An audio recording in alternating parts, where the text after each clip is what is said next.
बिस्मिल्लाहिर्रहमानिर्रहीम अस्सलाम वालेकुम वरहमतुल्लाहि वबरकातुहू। मैं हूं आपका एडमिन मोहम्मद इमरान और आप देख रहे हैं मेरा यूट्यूब चैनल इमरान उस्ताद। दोस्तों, आज की इस वीडियो में पीएसटी का जो पेपर साउथ रीजन वालों का आज हुआ है, उसके अंदर मैथमेटिक्स के जो 25 एमसीक्यूज थे, वो तमाम एमसीक्यूज यहाँ पर इस वीडियो में आपको सॉल्व करने की कोशिश करूंगा और साथ-साथ आपको कुछ टिप्स भी देने की कोशिश करूंगा। तो आपने वीडियो को मिस नहीं करना, गौर से देखें। सबसे पहला जो क्वेश्चन यहाँ पर है, the equivalent fraction of 1/3 is. तो ये तो काफ़ी ईजी क्वेश्चन है। करेक्ट आंसर इसका 3/9 है। बाकी मेथड इसका ये है कि आपने 1/3 को लेना है और यहाँ अगर ऑप्शन के ऊपर आप कंफ्यूज हैं तो ऊपर जो वैल्यूज हैं इनके साथ 1/3 को मल्टीप्लाई और डिवाइड करना है। फॉर एग्जांपल 2/3 के लिए अगर हम चेक करना चाहें तो हमने क्या करना है, 2/2 के साथ इसको मल्टीप्लाई और डिवाइड करना है। इससे आंसर आएगा 2 1 2 3 2 6। सो 2/6 यहाँ पर आ रहा है। इट मीन्स 1/3 और 2/6 इक्विवेलेंट है, जो कि यहाँ पर नहीं है। सो ये ऑप्शन भी यहाँ से चला गया। इसके साथ अगर हम चेक करना चाहें सो 1/3 इंटू ऊपर क्या है, 3 है, 3 के साथ मल्टीप्लाई करें और 3 के साथ डिवाइड भी कर दें। सो 3 1 3 3 3 9।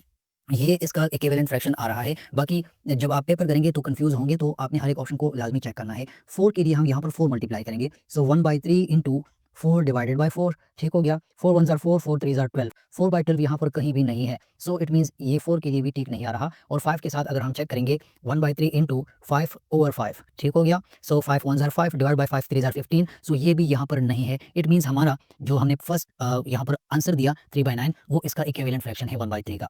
3/9 को आप यहाँ पर इस तरह भी कर सकते हैं, 3 1 3 और 3 3 9। सो यहाँ पर 1/3 आ रहा है। इट मीन्स 3/9 और 1/3 आपस में इक्विवेलेंट फ्रैक्शंस हैं। तो ये इसका करेक्ट ऑप्शन भी आपको मिल गया। बाकी मेथड भी आपको समझाया। मेरी कोशिश ये है कि आप लोगों को यहाँ इस वीडियो में कॉन्सेप्ट देने की कोशिश करूँ। आपने कॉन्सेप्ट को सीखना है। नेक्स्ट क्वेश्चन यहाँ पर है 102 मीटर पर second in kilometre per hour is. यहाँ पर हमने छोटे यूनिट से बड़े यूनिट में कन्वर्जन करनी है। मीटर पर सेकेंड गिवन है और हमने जाना है किलोमीटर पर आवर में। ठीक है, अब यहाँ पर इस चीज़ को नोट कर लें। 1 किलोमीटर हमारे साथ बराबर है 1000 मीटर के। 1 किलोमीटर इक्वल्स 1000 मीटर और इसी तरह 1 आवर हमारे साथ इक्वल है 3600 3600 सेकंड्स के। ठीक हो गया। इस चीज़ को आपने नोट करना है। अब यहाँ पर हम जब छोटी यूनिट से बड़े यूनिट की तरफ जाएंगे तो हमने ये करना है। मेथड इसका ये है। देखिए, इस क्वेश्चन को सॉल्व कैसे करेंगे। 102 आपने लिखना है, मल्टीप्लाई बाय मीटर है ना, तो आपने मीटर को देखना है। अब 1 किलोमीटर 1000 मीटर के बराबर है, तो 1 मीटर बराबर होगा, यहाँ पर 1 मीटर है, 1 मीटर बराबर होगा 1/1000 किलोमीटर मल्टीप्लाई बाय, नीचे यहाँ पर क्या है, किलोमीटर पर आवर है, नीचे डिवाइड में पर आवर है, तो हमने डायरेक्टली यहाँ पर मल्टीप्लाई लगाया। अगर मैं आपको मल्टीप्लाई डायरेक्टली ना दूं और यहाँ पर डिवाइड का ही साइन लगा लूँ इस तरह, मीटर पर आवर। ठीक है, तो यहाँ पर 1 आवर के अंदर 3600 सेकंड्स हैं, तो इट मीन्स यहाँ पर इस तरह हम लिखेंगे, 1 सेकंड के अंदर 1/3600 आवर्स होंगे। ठीक है, यहाँ पर छोटी यूनिट से हम बड़े यूनिट की तरफ जा रहे हैं। अगेन यहाँ पर लिख देता हूँ, 1 मीटर किस चीज़ के इक्वल होगा। देखिए, 1 किलोमीटर अगर 1000 मीटर के इक्वल है तो 1 मीटर इक्वल होगा 1/1000 किलोमीटर के। इसी तरह अगर 1 आवर इक्वल है 3600 सेकंड्स के, तो 1 सेकंड इक्वल होगा 1/3600 आवर्स के। ठीक हो गया। तो ये छोटे यूनिट से जब हम जाएंगे तो इस तरह डिवाइड फॉर्म में लिखेंगे। अच्छा, मैंने यहाँ पर डिवाइड फॉर्म में लिख दिया है। अब 102 मल्टीप्लाई बाय 1/1000 मीटर के लिए ये आ गया, मल्टीप्लाई यहाँ पर इस साइन को चेंज कर दें तो ये फ्रैक्शन उल्टा हो जाएगा, 3600 डिवाइडेड बाय 1। ये 1 और 1 कैंसिल हो जाएंगे, ये 2 जीरोस इन 2 जीरोस के साथ कैंसिल हो जाएंगे, तो हमारे साथ क्या बचेगा, हमारे साथ बच जाएगा 102 मल्टीप्लाई बाय 36 डिवाइडेड बाय 10। अब 36 डिवाइडेड बाय 10 को सॉल्व करने की जरूरत नहीं है। 36/10 को हम इस तरह लिख सकते हैं 3.6। ठीक हो गया। तो यहाँ से 3.6 आ गया और आपने इसके साथ मल्टीप्लाई फॉर्म में लिखना है 102। तो जब आप इस चीज़ को कैलकुलेट करेंगे आपके साथ ऑप्शन आएगा ये वाला, 367.2 किलोमीटर पर आवर। ठीक है, जब आप कैलकुलेटर से इस वैल्यू को कैलकुलेट करेंगे तो आपके साथ आंसर आएगा 367 पॉइंट, ऊपर क्या है, ऊपर है 2 किलोमीटर पर आवर। तो अगर 102 मीटर पर सेकंड है तो वो हमारे साथ इक्वल होगा 367.2 किलोमीटर पर आवर के। ठीक हो गया। तो ये इसका करेक्ट आंसर है। अच्छा जी, अब हम जाते हैं और हम क्वेश्चन नंबर 3 को देख लेते हैं कि उसके अंदर क्या है। क्वेश्चन नंबर 3 हमारे साथ है, the price of 5 candles and 3 chocolates is equal to 85 rupees. यहाँ पर 5 कैंडल्स हैं, 3 चॉकलेट्स हैं, उसकी जो प्राइस है टोटल 85 बन रही है। The linear equation in 2 variables. यहाँ पर अहम बात यह है कि इसमें आपने 2 वेरिएबल्स को नोट करना है। 2 वेरिएबल्स, चीजें भी 2 हैं, कैंडल्स हैं और चॉकलेट्स हैं। तो इसको हमसे क्या पूछ रहे हैं, the linear equation in 2 variables for this situation will be, option A B C D given है। हमने क्या करना है, हमने पहले यहाँ पर डेटा लिखना है। देखिए, 5 कैंडल्स हैं। ठीक है, तो आप कैंडल के लिए एक्स लगा लें और यहाँ पर चॉकलेट्स के लिए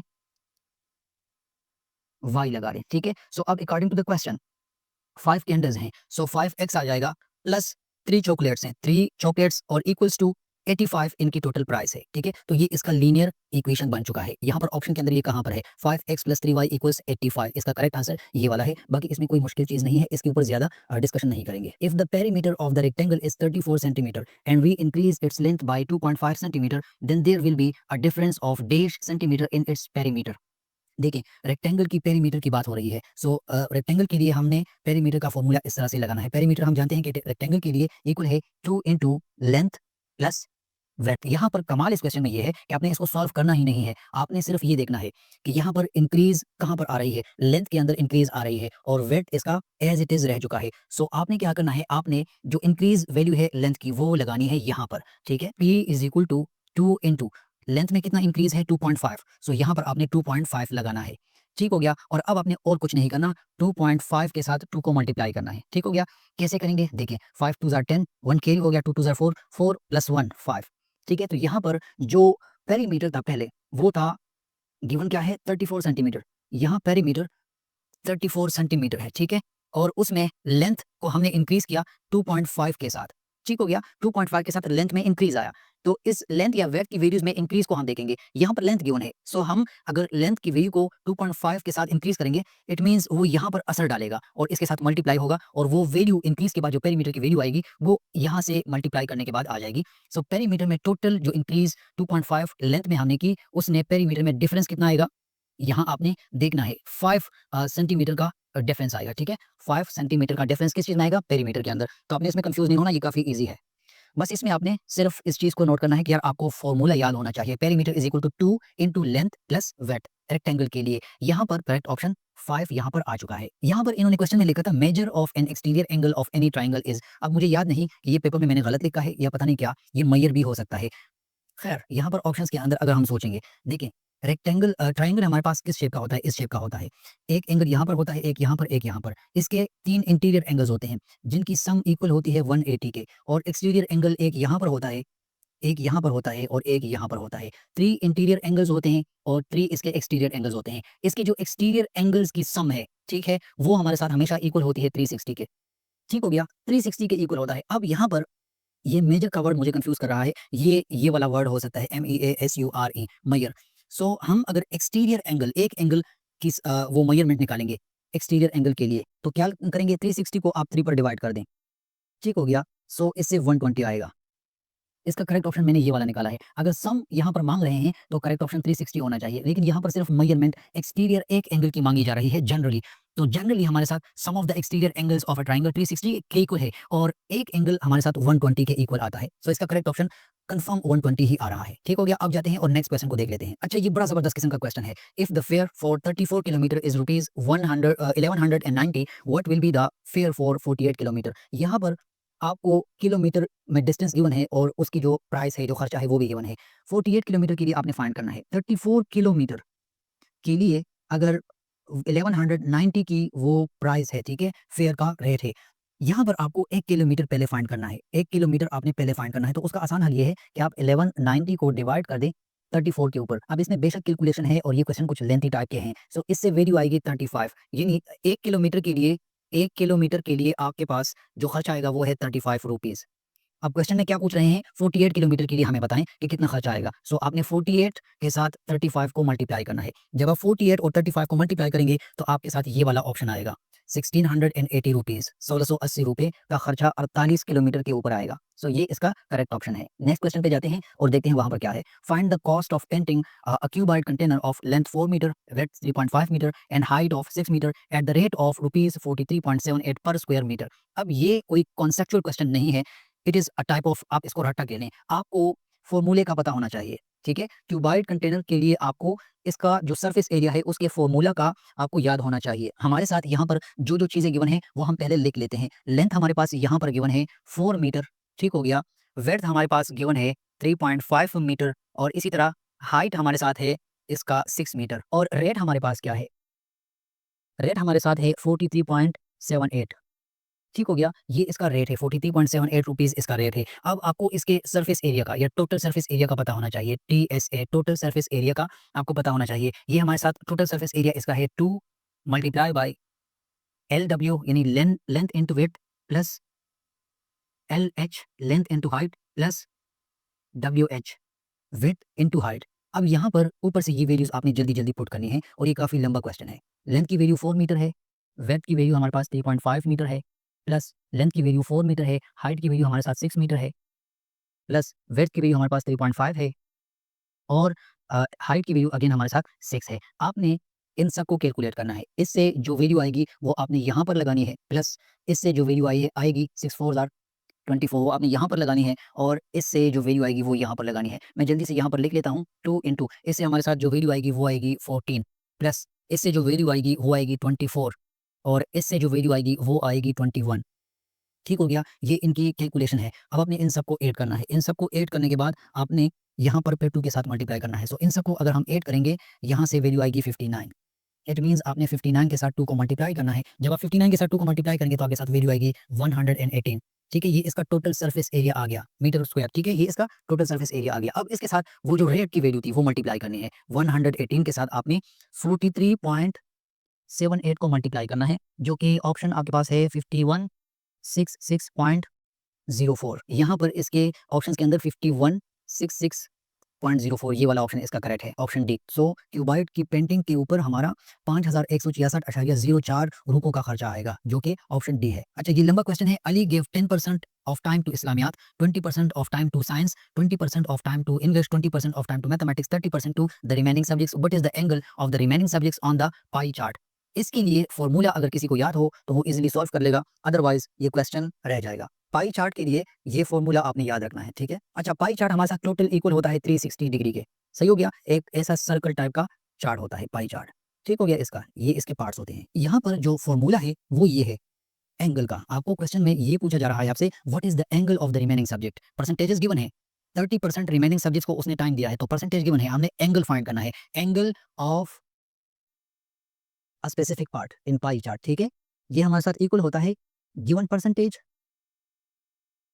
ठीक हो गया, मल्टीप्लाई बाय 360 डिवाइड बाय 100। ये फॉर्मूला अगर किसी को याद हो तो वो इजीली सॉल्व कर लेगा। अच्छा, परसेंटेज हमें कितना गिवन है? रिमेनिंग सब्जेक्ट का परसेंटेज हमें 30% गिवन है। सो यहाँ पर आपने 30 लगाना है इंटू 360 डिवाइडेड बाय 10। ये जीरो कैंसिल हो जाएंगे। यहाँ पर बच जाएगा 30 इंटू 3.6। अब आप इसको मल्टीप्लाई करेंगे तो आपके साथ वैल्यू आएगी 108। आप ऊपर ऑप्शंस में 108 देख लें, ये आपका करेक्ट आंसर है। इसमें भी कोई लॉजिक नहीं है। जिस बंदे को ये फॉर्मूला याद हो वो इजीली कर लेगा, अदरवाइज ये क्वेश्चन हर एक ने गलत किया होगा। अगर किसी ने तुक्के से किया हो तो वो भी गलत हो सकता है, तुक्के से ठीक भी हो सकता है। बाकी लॉजिक यहाँ पर कुछ नहीं है, इंटेलिजेंस यहाँ पर नहीं है। ये फॉर्मूला बेस्ड क्वेश्चन है, जिसको ये फॉर्मूला पता हो वो कर लेगा, अदरवाइज गलत हो जाएगा। ये बड़ा जबरदस्त किस्म का क्वेश्चन है। 79 less than 6 times of a number is equal to the number. The algebraic expression is A B C. Options given है। देखिए यहाँ पर क्वेश्चन के अंदर क्या है, 79 less than 6 times of a number. फर्ज करें वो नंबर हमारे साथ x है, ठीक है? तो 6 टाइम का मतलब क्या है? 6x बन जाएगा। अब 79 लेस देन दिस नंबर, मतलब 6x में से आपने 79 को निकालना है। सो 6x माइनस 79 और फिर कह रहे हैं कि ये इक्वल है टू द नंबर, उसी नंबर के इक्वल है। इक्वेशन बन चुका है 6x minus 79 is equal to x। इसका करेक्ट ऑप्शन बी है। क्वेश्चन हमारे साथ है the length of one side of a cube is 4 metre, find the surface area. हमसे सरफेस एरिया का पूछा जा रहा है। किस चीज के लिए? क्यूब के लिए। ठीक है? क्यूब के लिए हमसे सरफेस एरिया का पूछा जा रहा है। हमें लेंथ गिवन है 4 मीटर, एक साइड की लेंथ हमें 4 मीटर गिवन है। सो सरफेस एरिया क्यूब के लिए हमारे साथ इक्वल होता है 6 इंटू लेंथ का स्क्वायर। ठीक हो गया? सो आप यहाँ पर एल की वैल्यू, यानी एल की वैल्यू यहाँ पर क्या है? एल की वैल्यू 4 है। यहाँ पर पुटिंग करें 6 इंटू, देखें यहाँ पर एल स्क्वायर है, सो 4 स्क्वायर इक्वल है 16 के, 6 इंटू 16। अब आप इन दोनों को मल्टीप्लाई कर दें, आपके साथ आंसर आएगा 96 मीटर स्क्वायर। ठीक है? ये करेक्ट ऑप्शन इसका है, ऑप्शन ए 96 मीटर स्क्वायर। अब जाते हैं नेक्स्ट क्वेश्चन के ऊपर। ये बड़ा ही लॉजिकल क्वेश्चन है, इसको देख लें। Average weight of 4 boys is 24 kilogram. If the weight of another boy is also added, their average weight becomes 24.6 KG. Find the weight of the fifth boy. देखिए हमारे साथ 4 बॉयज का एवरेज कितना है? 4 बॉयज जब थे तो एवरेज उनका था 24 केजी। ठीक है? और जब हमारे साथ 5 बंदे हो गए, 5 बॉयज, तो टोटल एवरेज कितना बना? 24.6 केजी का। ठीक हो गया? अब आपने यहाँ पर थोड़ा-सा गौर करना है। हमसे यहाँ पर जो 5वां बच्चा है उसके हवाले से पूछा जा रहा है कि 5वां जो लड़का है उसका अपना वेट बताएँ। Find the weight of the 5th boy. 5वें लड़के का वेट हमें निकालना है यहाँ पर। तो अगर 4 बॉयज़ का 24 केजी है तो टोटल बॉयज़ का जो वेट है वो कितना बनेगा? टोटल बॉयज़ वेट कितना बनेगा?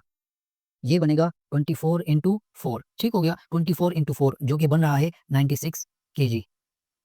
ठीक हो गया। टोटल वेट ऑफ 4 बॉयज़, इन 4 लड़कों का टोटल वेट 96 केजी बन रहा है। कितना? 96 केजी। इसी तरह 5 जब लड़के होंगे, टोटल 5 बॉयज़ का वेट कितना बनेगा? आपने करना क्या है, 24.6 इंटू 5। सो इससे आपके साथ वैल्यू आएगी 123।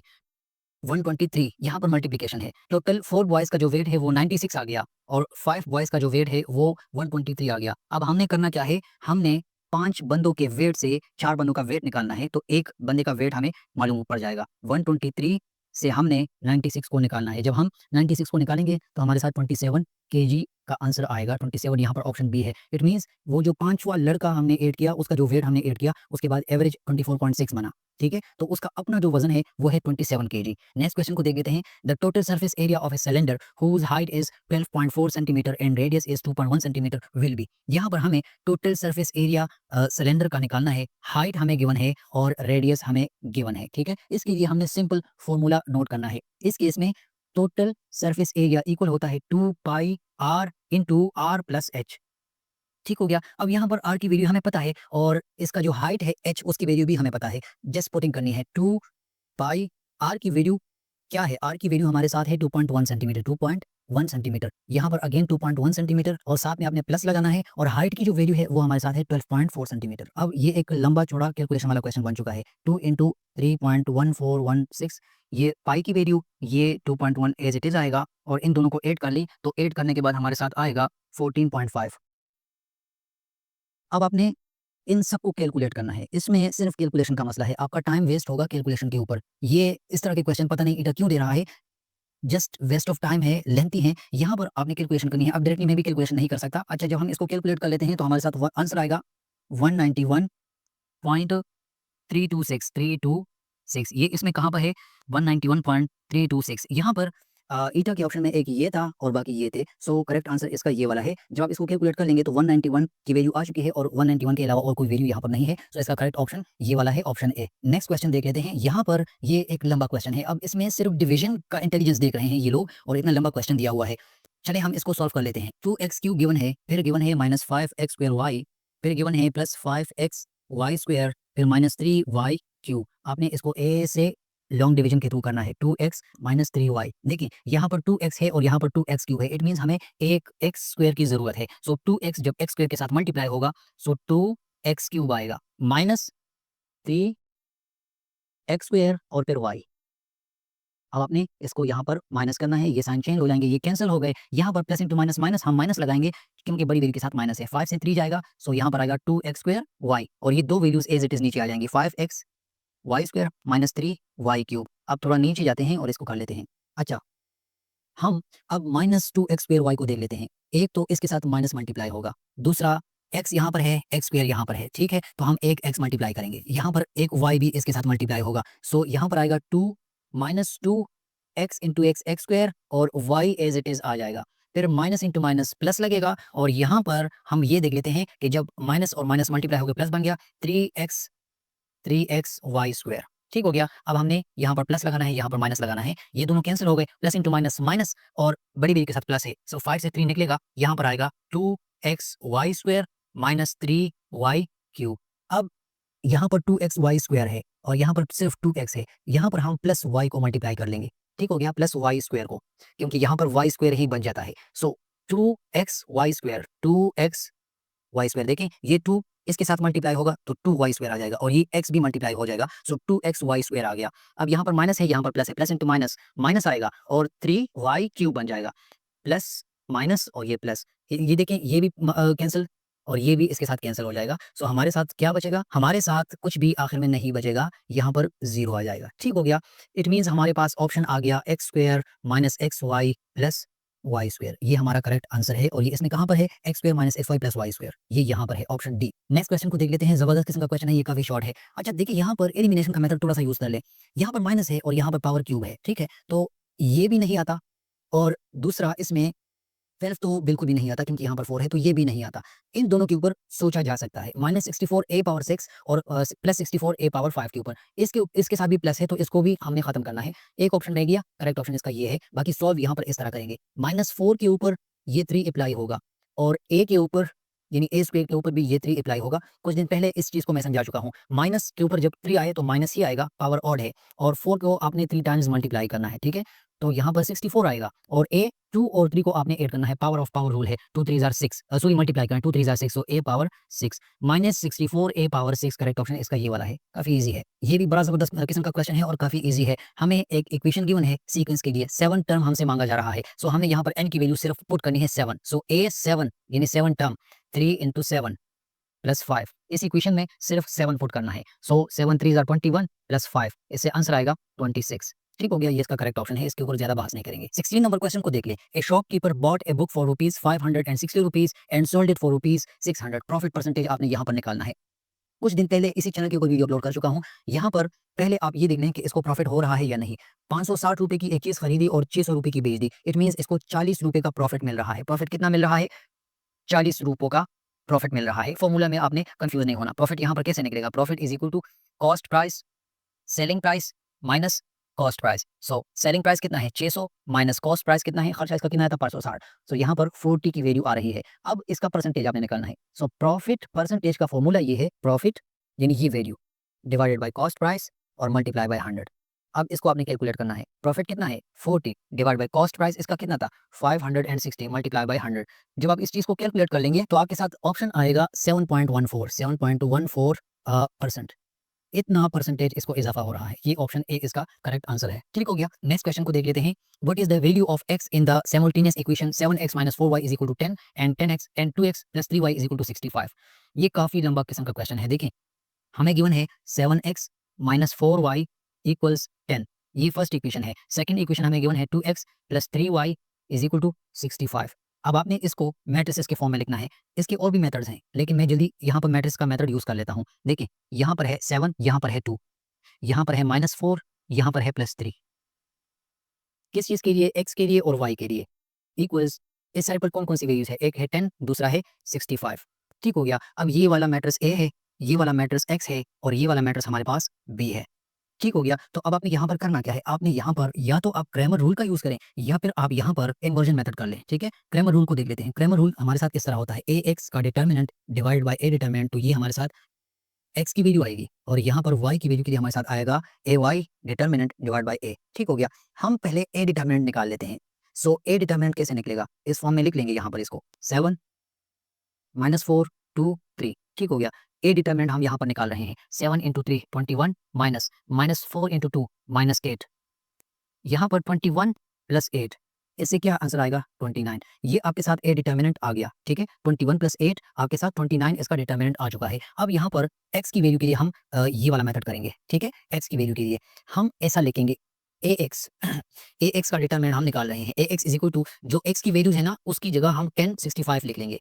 10 65 और y की वैल्यूज एज इट इज लगा लेंगे। -4 3, यहाँ पर खत्म हो जाएगा।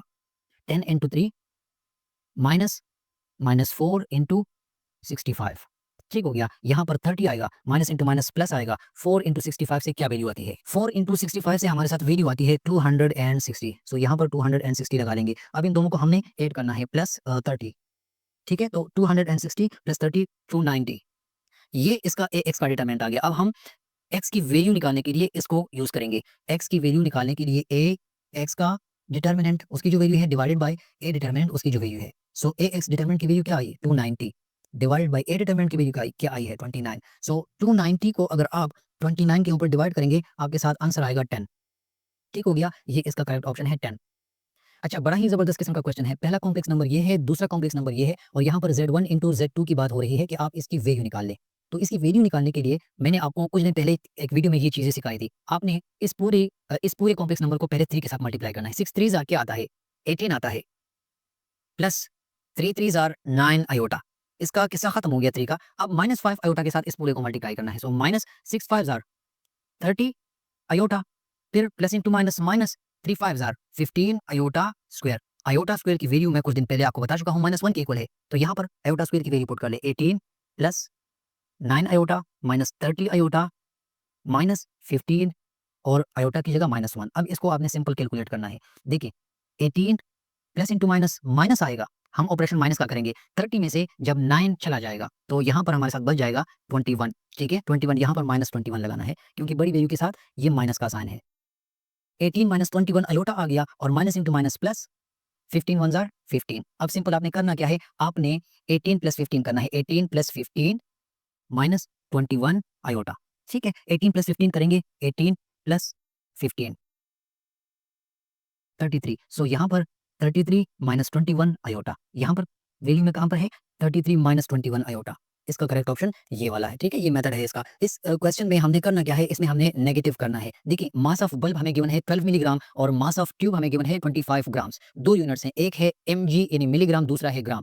तो इसका हल ये है, हमें ये हमसे पूछा जा रहा है कि आप ये बताएं ट्यूब लाइट कितना भारी है बल्ब से, ठीक है। सो हमने नेगेटिव करना है हर सूरत में। हम करेंगे क्या, हम पहले तो इसको यूनिट्स जो है इसके सेम करेंगे। मैं इसको 25 ग्राम्स रहने देता हूं और इस मिलीग्राम को ग्राम में कन्वर्ट कर देता हूं। सो हम क्या करेंगे, हमें पता है 1 ग्राम के अंदर 1000 mg यानी मिलीग्राम्स होते हैं। तो 1 मिलीग्राम के अंदर 1/1000 मिलीग्राम होंगे, सॉरी ग्राम होंगे, ठीक हो गया। यहाँ पर 1000 1/1000 ग्राम्स इसके अंदर होंगे।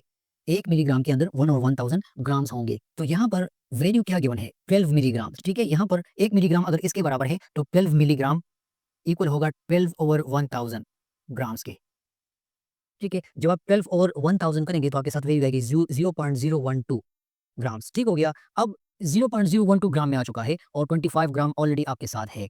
तो आपने ट्यूब लाइट की जो वैल्यू है वो उससे निकालना है बल्ब की वैल्यू को। ट्यूब लाइट की वैल्यू क्या है, ट्यूब लाइट की वैल्यू हमारे साथ है 25 ग्राम्स। तो यहाँ पर 25 ग्राम्स माइनस ये वाला 0.012 ग्राम। जब आप इस चीज को कैलकुलेट करेंगे तो आपके साथ आंसर आएगा 24.988 ग्राम्स। ऑप्शंस के अंदर 24.988 को आपने देखना है, ये वाला इसका करेक्ट ऑप्शन है, ठीक हो गया। अब नेक्स्ट क्वेश्चन के ऊपर जाते हैं। अगेन क्रेमर रूल का या इन्वर्जन मेथड का एक बड़ा क्वेश्चन है, इसको आपने गौर से देखना है। The cost of 1 rubber 7 sharpeners are या इज 61 रुपीज। एक रबर 7 शार्पनर्स की वैल्यू कॉस्ट क्या है 61 रुपीज है, जबकि 3 रबर्स और एक शार्पनर की वैल्यू कॉस्ट क्या है 23 रुपीज है। What is the price of sharpener. ये क्लास 9 का क्वेश्चन है, इससे ऊपर भी जो क्वेश्चन गुजरा वो भी क्लास 9 का ही क्वेश्चन है। पहले आप इक्वेशन को सेट कर ले। 1 रबर, तो रबर के लिए x और शार्पनर के लिए y, ठीक है। 1 रबर यानी 1x प्लस 7 शार्पनर यानी 7y इक्वल्स किस चीज के 61 के। दूसरा इक्वेशन कैसे बनेगा, दूसरा इक्वेशन बनेगा 3 rubbers 3x plus 1 sharpener y यानी 1y इक्वल्स 23 रुपीज। अब यहाँ पर आपने अगेन मैट्रिसेस का कॉन्सेप्ट सीखना है। 1x, सो यहाँ पर 1, यहाँ पर 3, यहाँ पर 7, यहाँ पर 1 और इसके साथ ये किसके लिए x और y के लिए। x रबर की वैल्यू, y शार्पनर की वैल्यू। हमसे यहाँ पर y की वैल्यू का पूछा जा रहा है शार्पनर के लिए। What is the price of A sharpener, एक शार्पनर की कीमत क्या होगी इस किस्म के कंडीशंस में, इस किस्म के सिचुएशन में। यहाँ पर साइड में आएगा 61 23। हम यहाँ पर y की वैल्यू के लिए कैलकुलेशन कर रहे हैं शार्पनर की खातिर, तो हमने शार्पनर का कॉन्सेप्ट यूज करना है, यानी a determinant for y divided by a determinant, ठीक है। ये y की वैल्यू आएगी। सो यहाँ ये हमारे साथ a है, ये हमारे साथ x का मैट्रिक्स है, ये हमारे साथ b वाला मैट्रिक्स है। सो a का डिटर्मिनेंट पहले निकाल लेते हैं। सो a डिटर्मिनेंट हमारे साथ आएगा 1371। डिटर्मिनेंट को कैसे करेंगे, इन दोनों को मल्टीप्लाई कर दें, बीच में माइनस और इन दोनों को मल्टीप्लाई कर दें, 7 × 3। यहाँ पर 1 1 jar 1 minus 7 3 jar 21। So value आपके साथ आ रही है -20। ये आपके साथ डिटर्मिनेंट फॉर a की वैल्यू आ चुकी है। अब -20 को आपने याद रखना है। हम a y के लिए अगर करेंगे, a y के लिए, ठीक है, डिटर्मिनेंट और a यानी y के लिए ये वाला कैलकुलेशन आपने नोट करना है। आपने फिर इसकी खातिर ऐसा करना है, डिटर्मिनेंट का साइन लगाना है, x की वैल्यूज को एज इट इज लिख लें 1 3 और 7 1 की जगह आपने 61 23 लिखना है, 61 और 23, ठीक हो गया। ये वैल्यूज यहाँ से आपने y की जगह रिप्लेस करनी है। अब इसका डिटर्मिनेंट निकाल लें, 23 × 1 माइनस 61 × 3। 23 × 1 हमारे साथ 23 आएगा, माइनस 61 × 3 क्या आएगा 183, ठीक है। अब इससे आपने 23 माइनस कर, 23 से आपने इस वैल्यू को माइनस करना है, 23 माइनस 183 माइनस 160। तो y के लिए डिटर्मिनेंट की वैल्यू ये आ चुकी है और a डिटर्मिनेंट की वैल्यू ये है। हम शार्पनर यानी y की वैल्यू निकाल रहे हैं। सो ay minus 160 divided by -20, minus और माइनस कैंसिल हो जाएंगे। सो 160 डिवाइडेड बाय 20 को अगर हम करें तो इसका ऑप्शन आएगा, आंसर आएगा 8। ऊपर ऑप्शंस के अंदर 8 है या नहीं है, करेक्ट ऑप्शन इसका 8 है। अच्छा, हमारे साथ अब ये वाला क्वेश्चन है 2x³ + 16, इसकी फैक्टराइजेशन हमने करनी है। सो 2x³ + 16 आपने लिखना है। ये हमने लिख लिया। अब इसको सॉल्व करने के लिए पहले आपने इसके ऊपर गौर करना है कि इसमें कॉमन क्या है। 2 इसके अंदर कॉमन है, आपके पास बच गया x³ + 16, सॉरी यहाँ पर 8 बच जाएगा क्योंकि हमने 2 कॉमन ले लिया, यहाँ पर 8 आ गया। अब इसको देख लें, 2x³ प्लस इस 8 को हम इस तरह लिख सकते हैं। हमारे साथ एक फॉर्मूला है a³ प्लस b³ ये इक्वल है a plus B into a² minus ab plus b²। ये फॉर्मूला आपने यहाँ पर लगाना है, इसको इंप्लीमेंट करना है। अब देखें, इसको इंप्लीमेंट कर लेते हैं। 2 आपने एज इट इज लिखना है, यहाँ पर a³ है, so a plus B x plus 2, फिर a² है, सो x², फिर माइनस a भी है, माइनस a की वैल्यू x है और b की वैल्यू 2 है। ठीक है, x2 या 2x इसको बाद में ठीक कर लेंगे। अच्छा, अब प्लस b² 2² आ जाएगा। ठीक हो गया, यहाँ पर इसको कैलकुलेट कर लें। देखें, ये आ गया 2x प्लस 2 और ये x² माइनस 2x प्लस 4। ठीक हो गया। अब ये इसका करेक्ट ऑप्शन कहाँ पर है? 2x plus 2 x² minus 2x plus 4, ये यहाँ पर फाइनलाइज हो गया। ये इसका फाइनल आंसर है। ऑप्शन में अब हमने चेक करना है 2x² माइनस 2x प्लस 4,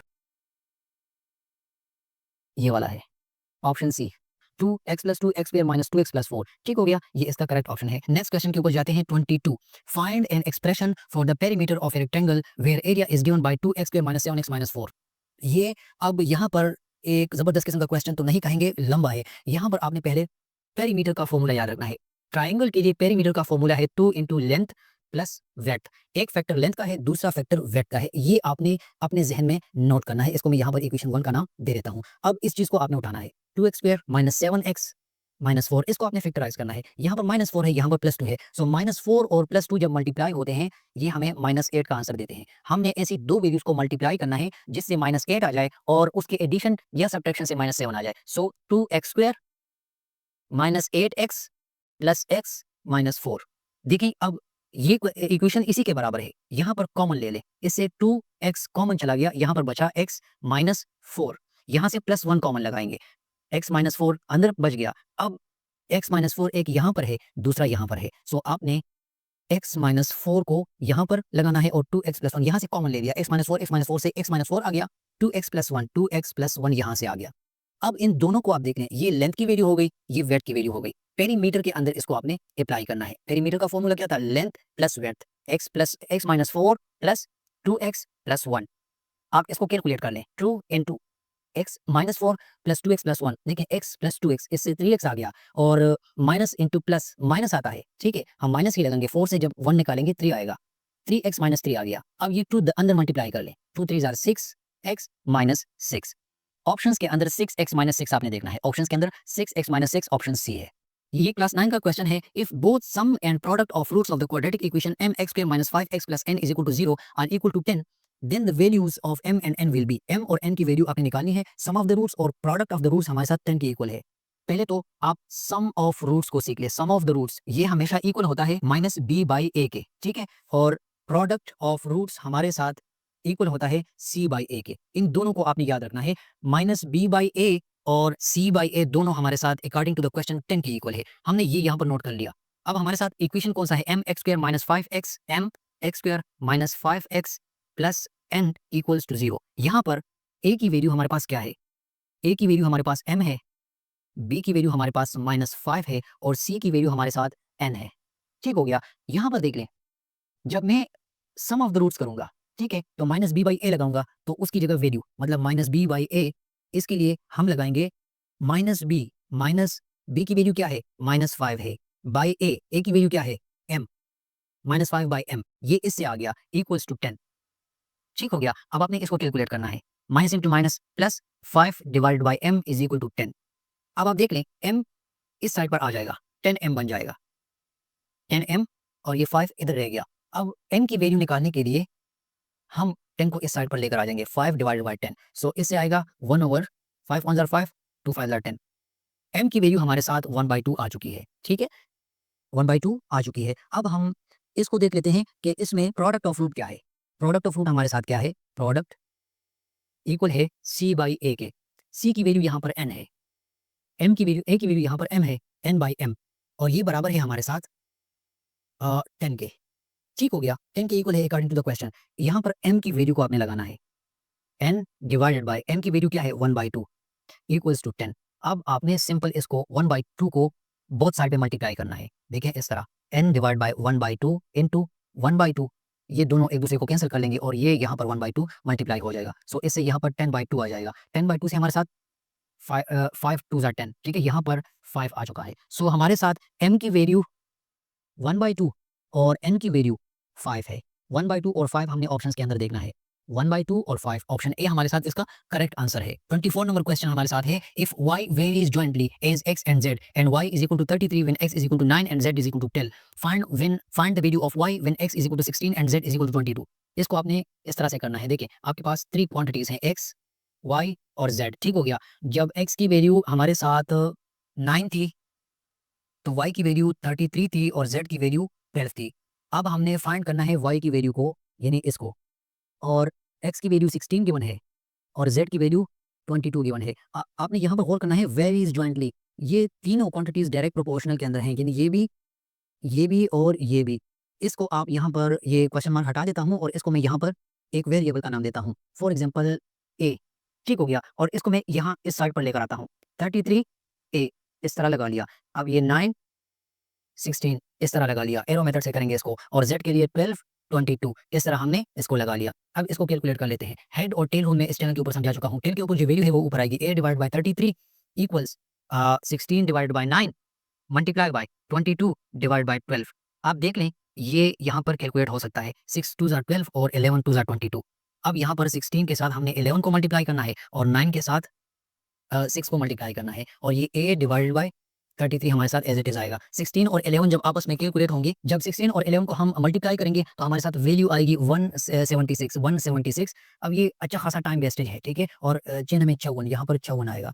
अब हमने इसको इस तरह करना है, a 33 है तो a को हमने अपनी जगह लगा दिया और 33 को इधर मल्टीप्लाई कर लिया, 176 डिवाइड बाई 54 इंटू 33। ठीक है, इसको आप कैलकुलेट करेंगे तो आपके साथ इक्वेशन की वैल्यू आएगी 107.5। हालांकि ये क्वेश्चन में इस तरह कहीं पर भी नहीं है, ये फ्रैक्शंस फॉर्म में गिवन है, सारे ऑप्शंस फ्रैक्शन फॉर्म्स के अंदर गिवन है। ये 107.5 अगर आप देखेंगे तो ये इस चीज के इक्वल है। ठीक है, तो 1 आपने फिर जब ऑप्शन आपके साथ निकल आएगा आपने फिर इसको भी कैलकुलेट करना है। 968 डिवाइडेड बाय 9 ये हमारे साथ इक्वल है किस चीज के, 107.5 के। ठीक हो गया, इसका करेक्ट ऑप्शन ये वाला है। ये मेरे ख्याल में आज बहुत सारे लोगों ने ये क्वेश्चन गलत किया होगा क्योंकि टाइम इसके लिए ज्यादा चाहिए। अच्छा, ये वाला क्वेश्चन हमारे साथ है, लास्ट वाला क्वेश्चन है और इसके ऊपर वीडियो खत्म हो जाएगी। यहाँ पर एक क्वेश्चन है, an arc of the length 2.5 centimetre, L की वैल्यू ये है, of a circle substance and angle theta. ठीक है, at the centre O of diameter 6, diameter की वैल्यू 6 है, रेडियस गिवन नहीं है। हमारे साथ इसके लिए फॉर्मूला ये है, आर्क के लिए इस किस्म की सिचुएशन में हमारे साथ फॉर्मूला ये होता है।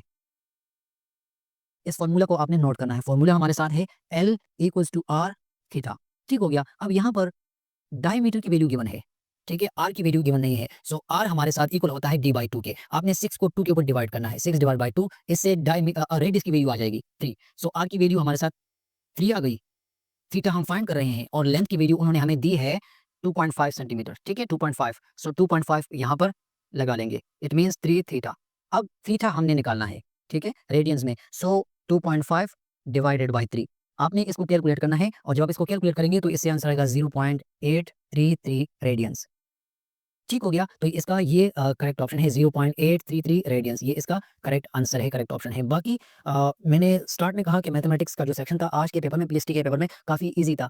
इजी है लेकिन कंसेप्चुअल नहीं है, ठीक है, लेंथी है, हर एक क्वेश्चन के ऊपर देख लें, अच्छा खासा टाइम वेस्ट होता है। मैंने स्लो इस वजह से किया ताकि आप लोगों को ईजिली समझ आ जाए। बाकी इस वाले पेपर में चंद क्वेश्चन ऐसे थे जो जल्दी सॉल्व हो रहे थे, बाकी सारे किस्म के क्वेश्चन जो इसमें थे, ये कॉम्प्लेक्स नंबर्स ये भी लेंथी है, इन्वर्जन मेथड या क्रेमर रूल वाला क्वेश्चन ये जो 2 कराए मैंने ये भी काफ़ी लेंथी है। ये सारे क्वेश्चंस लेंथी हैं, इसके ऊपर अच्छा खासा टाइम वेस्ट हो जाता है। बाकी ये प्रॉफिट वाला क्वेश्चन आपके सामने किया मैंने, ये काफ़ी ईजी है, जल्दी से हो जाता है, लेकिन इसके अंदर भी अच्छी खासी कैलकुलेशन आ जाती हैं। तो स्टार्ट में मैंने पेपर को काफ़ी लाइट लिया, जब मैंने सॉल्व किया तो मुझे पता चला और यहाँ पर लेंथी किस्म के क्वेश्चन है, मतलब एक बंदे के साथ इतना टाइम कहाँ पर होता है एमसीक्यूज में कि ये इतना बड़ा क्वेश्चन वो सॉल्व करेगा। तो अल्लाह आप सबका हामी और नासिर हो। मैंने कोशिश की आप लोगों को कॉन्सेप्ट दो समझा सकूँ, मैंने सारे क्वेश्चन सॉल्व किए। इनको नेक्स्ट पेपर्स के लिए आपने लाजमी देखना है और इंशाल्लाह नेक्स्ट वीडियो में आपसे बात होगी, मुलाकात होगी। तब तक के लिए अपना ढेर सारा ख्याल रखिएगा। अस्सलाम वालेकुम व रहमतुल्लाहि व बरकातहू।